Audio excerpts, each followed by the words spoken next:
యెషయా గ్రంథము 28:16 చివర్లో మనం చూసుకుంటే, విశ్వసించువాడు కలవరపడెడు. నిజమేనండి.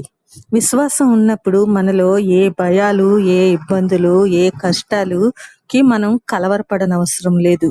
ఒక్కొక్కసారి మన జీవిత ప్రయాణం ఎప్పుడూ సాఫీగానే ఉండదు. ప్రయాణంలో ఎన్నో ఎత్తుపల్లాలుంటాయి, ఆటుపోట్లుంటాయి, గాఢాంధకారపు లోయలుంటాయి. ఉదాహరణకి మనం మన ప్రయాణంలో ఒక సొరంగ ప్రదేశం లాంటిది వచ్చింది.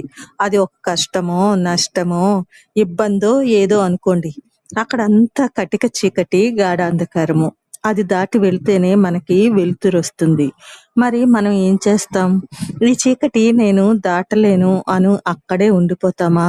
అలాంటప్పుడు మనం కలవరపడుతున్నట్టే కదా!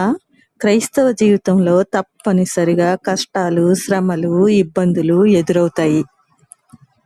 ఆయన తాను అనుకున్న విధంగా మనల్ని మలుచుకునే వరకు. బంగారము శుద్ధి చేయబడాలి అంటే కొలిమిలో కాల్చబడాలి కదా!